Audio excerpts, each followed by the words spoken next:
Hi, I'm Susan Dunlop, and welcome to episode 41 of Coffee and Contemplation with Susan. The episode today is me sharing some insights into what I'm working on, and it's something that touches on all of our lives. As you all know, I left my business. I sold my business back in 2014. I stayed for 2 more years as part of the terms. And as I left, I decided to bring everything of me together into a coaching practice. And over the last, 4 years, I've been really sort of finding my space in that. And the work that I've just started to move towards now as a certified facilitator is something that really, really spoke to me all the way back when I was 40. So, 15 years ago, I came across the concept of the drama triangle.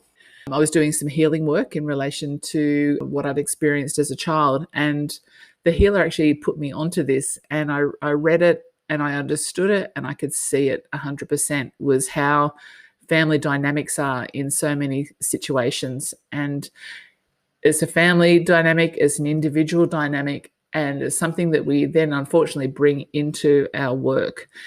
I got it, and it was Steven Karpman had developed it in the 60s, and I couldn't see at the time how I could integrate the work into what I was doing. I was busy. Our business was really growing fast.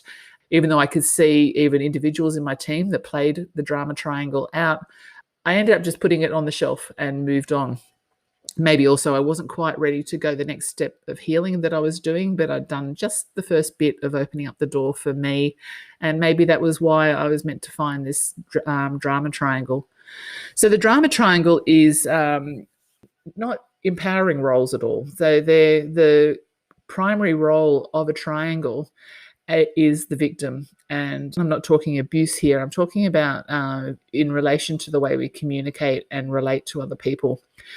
As a victim, you obviously then have a persecutor. Persecutor possibly being a person, and it can also be yourself.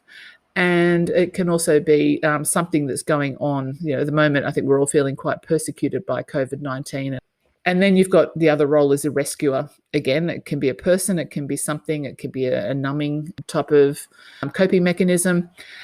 Crazily enough, you can actually do all 3 roles within seconds, all by yourself. You can actually go from victim to persecutor to rescuer and back around again. And it's a very anxiety-driven, problem-focused, never-ending circuit that you get stuck on. As I said, I came across that, I put it to bed, I went back to work, sold the business, did my coaching course, and then through the process of that, I became qualified to be a member of the International Coaching Federation, which is the lead body of coaching, so that I had that sort of, the code of ethics and the way I like to operate, so that I know that I'm actually working within a framework. In that serendipity, maybe, I don't know, I ended up sitting in a webinar, and it was of David Emerald and Donna Zajonc, and they are the co-founders of the Bainbridge Leadership Center in the States. David is also the author of the best-selling book, The Power of TED, TED being the empowerment dynamic. And more recently, he's also written a book called The 3 Vital Questions to Transform Workplace Drama. It's the antidote to the drama triangle. I think my stuckedness back in the day was, I could understand the drama triangle, but I couldn't see how I could actually step away from it, or even to educate myself better on how to be something different. I was that person in business that I brought on people because I needed to, because the hours were pretty much around the clock. It was a 24 hours, 7 days of work business.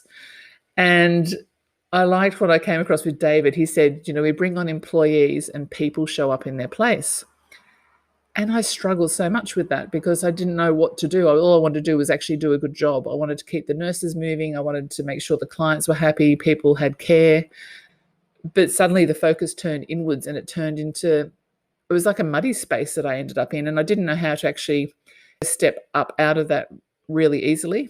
And so, I carried through that drama triangle just as much as every other person. And as I said, it's not something you can say you're ever going to stop doing. So I'm not saying it's bad, but it's something that now I've become very much aware of. And in awareness, you actually then step through to the far more empowering, the empowerment dynamic.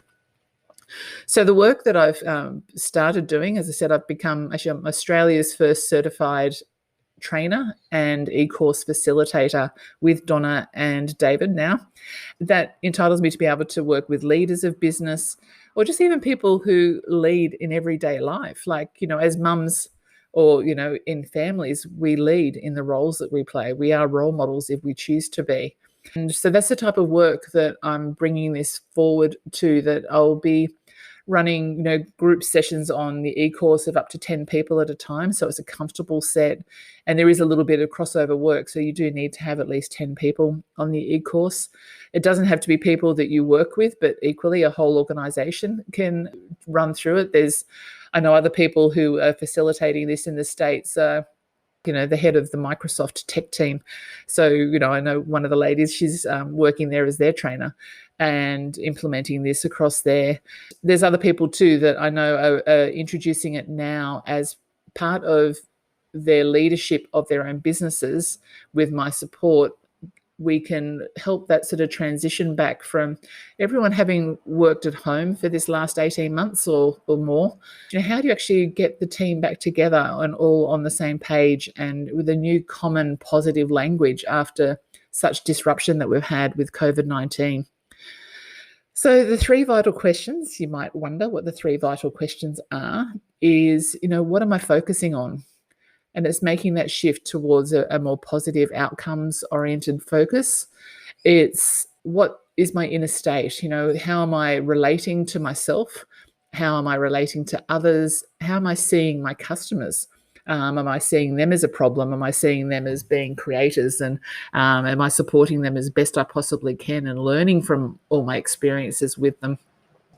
Otherwise, it's the actions you're taking. So it's your focus, your inner state, and what actions am I taking? And are the actions forward focused, or are they in reaction to anxiety and problems? And we all know what it feels like when we go into the fight, flight, or freeze. There's also appease, where you just want to be quiet and just let things keep on happening. So we know what that feels like, and I cover that in the course, and it was quite an interesting piece to understand as well, that once we can see it happening, you can sort of hold it out from you in a way. It's like you pause. There's a lot of pause involved.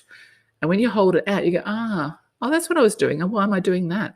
Oh, that's what she's doing. I wonder why she's doing that. And you can ask better questions. It all comes down to asking better questions. So the e-course involves 8 modules online, with some of them will be self-paced, so it doesn't disrupt your business terribly much if you are going to run it as a business. Otherwise, I facilitate 5 of the sessions with you. And there's a really good workbook that you can keep for your own personal use. And you'll find that it's interesting. Sometimes when you actually do the exercises, don't hold back. You might actually find something come up that is actually a personal versus a business issue. And, sometimes when you look at that, you can sort of see that, so I'm actually playing that out in my own personal life, probably have for years.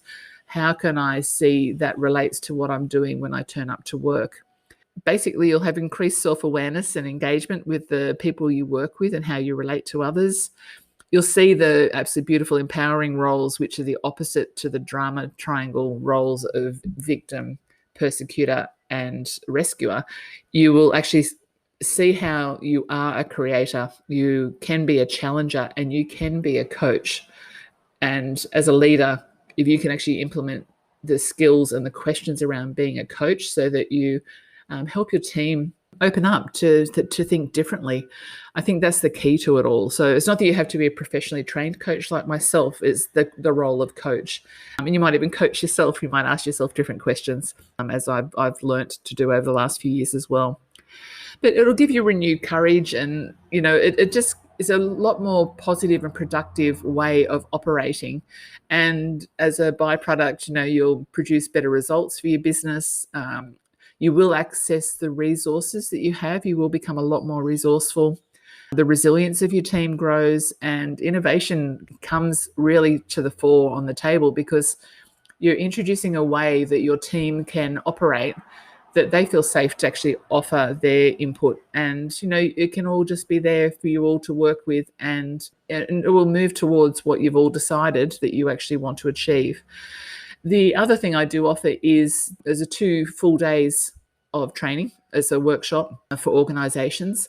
It's quite a comprehensive plan, and it can be spread out even over, say, 3 days as a strategic retreat here in Noosa, so that you actually incorporate a bit of play and getting out in nature to think in between the sessions. So that's also something that for a whole organisation can come to. So yeah, please do not hesitate to reach out if you're interested. I will be seeding some of this through the podcast, because I'm a woman telling stories, and this work has been so helpful to me in how much I've evolved, and that I've stepped through and understood how I operate, how people operate, how businesses operate. And gosh, I wish I actually had known it back when I had started my business, back in 2001. So that's me. So I'm Susan Dunlop. I am a coach. I coach people in life and business. This work is integral to what I'm doing, because behind everything you do in coaching, there are these roles that we play, and it's okay just to accept that, understand it, and see how you can come to a far more empowering way of operating. And if you can actually be the ripple effect of taking that through your family, how you actually even raise your children in a different way, that you see them as being creative and capable. Yeah, I think it makes a much better world. So thank you. And I will be back next week with episode 42.